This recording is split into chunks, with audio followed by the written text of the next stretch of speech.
One question I'm often asked for new tarot card readers is how do you shuffle and draw for a tarot reading? It seems like a very basic thing, but lots of people have many different styles, and I'll kind of talk through some of the different ways you can approach it, but you got to go with what feels the best for you. If I'm doing a live reading with somebody and they're in front of me, what I would typically do is have them shuffle the cards.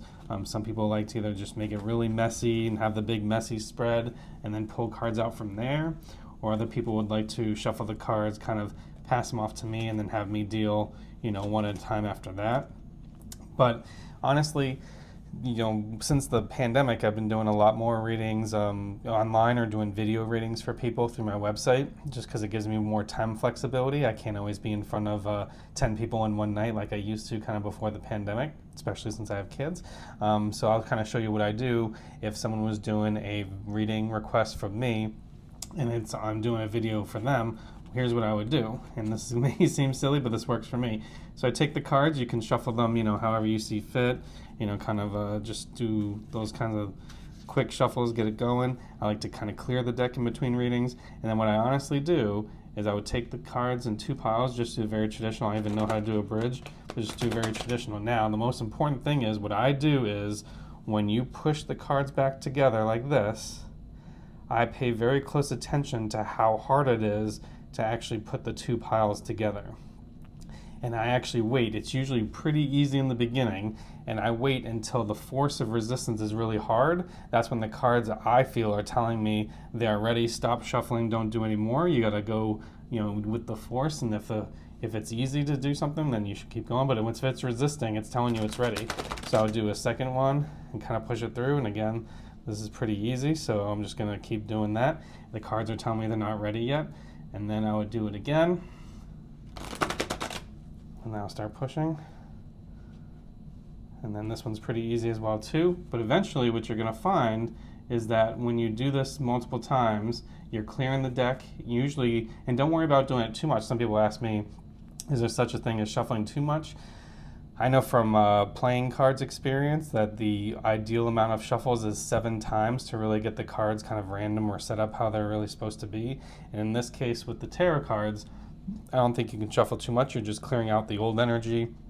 And especially at the time, one of the most important things that I do, which many people would recommend that you do, is while you're doing the shuffling, is to hold the question or the intention of the reader in your mind. So you're putting the energy physically from your mind into the cards as you shuffle them on what the question is. Let me know the situation with this relationship or this big career opportunity, whatever the reading is based on.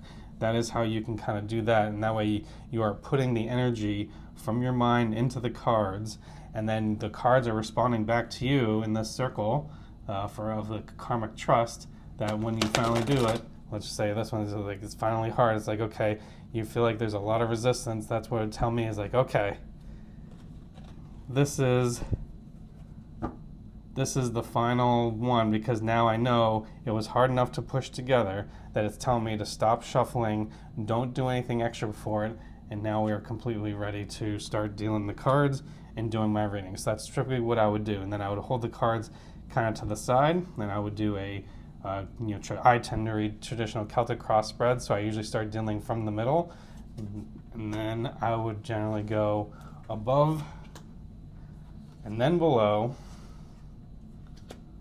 and then before.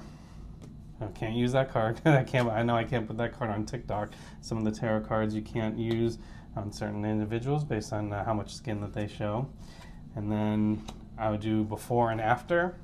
And then on the right side over here is where I would do the 4 cards for as far as your current situation here, followed by your environment. Can't show that card online.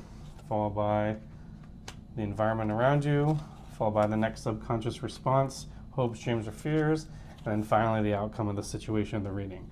So this is how I would shuffle and deal a tarot reading if I were getting to someone who wanted me to record a video for them or wanted to have a quick reading from a far distance away. I read for people, across the seas, Australia, New Zealand, and so forth. And so I find that that's a great way. I won't say your energy is going to know which way you're going to choose, so you really can't choose the wrong way that fits for you. So if you like the really messy cards usually at the end of a reading, what I would then do is I've got these cards spaced out.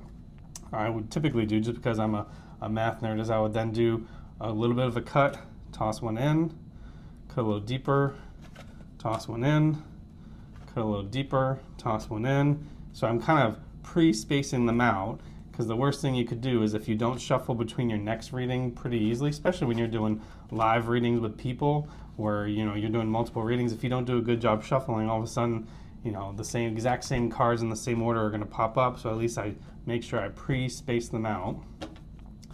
And now you can go back and do the same type of shuffle. So hopefully the cards are spaced out. You can cut them however you want. Let me get the tower back in there too, that jumped out. And then I would go back to the same thing. So let's say it's a new person who I'm doing a reading for. If I do back-to-back readings through videos, or even if I'm live with someone else, and then I would start repeating the same thing. Tell me your question.